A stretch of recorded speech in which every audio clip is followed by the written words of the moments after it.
Let's continue on with our discussion about importing. And let's take a look at this dialog that appears after you select your file, whether it's an Excel file or a FileMaker file or a tab-separated text file. No matter what file you choose, you get this same dialog. Other things will differ, but what you want to do is look at the top and you'll see your source. That's what we're importing from. And then our target is what we're importing to. And you can see the current table means that we're looking at that particular layout. It chose the current table from the layout we're looking at. Now, we don't have any other choices here because we don't have any other tables. But you could choose a new table, or you could go to Manage Database and create a table. So you do have those options, but typically you're going to go ahead and just import into the target table. It's the easiest, most straightforward way to do it. So then when you're looking at this, you remember there's this imaginary line down here. We kind of have a line with these little icons here. That separates the target and the source. So these are all the fields from the source. Now realize that these are fields because we have a FileMaker file. If we click through the data, you'll see the data here. Now if you're working with an Excel document, you may not see these fields over here. You may just see the data. So you'll have to match up the data with the fields over here. On the right side, you have all the fields in your FileMaker table, the contacts table in this case. And so we just have to match these up to do the import. We have to get every field matched up the way we want it, and then it'll import that data in there. And it's really easy to do that. All you do is you grab these little icons right here.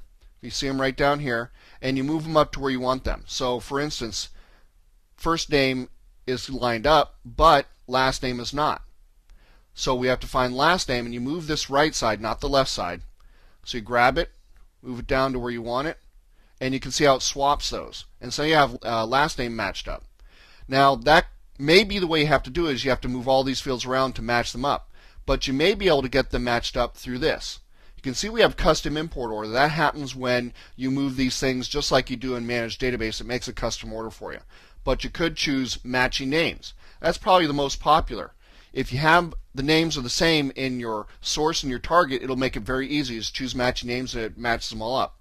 You could choose last order, and if we chose that, it would go back to the last time you imported what that order was.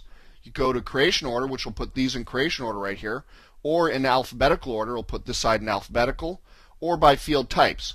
But by far the most popular is definitely matching names, and we're going to try that. It's not going to match everything up because we don't have exactly the same names, but we'll try it.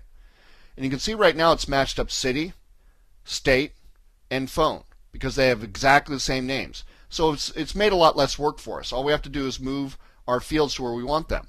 So first name and name first, well, it matched them up even though it might not be the same name. We just click in that little icon there to change it to an arrow. You can notice that we have two dots. It doesn't actually import even though they're lined up. We can click it and the arrow shows up, but we don't want customer ID to go in company. We don't have any customer ID, so we don't want it to import at all.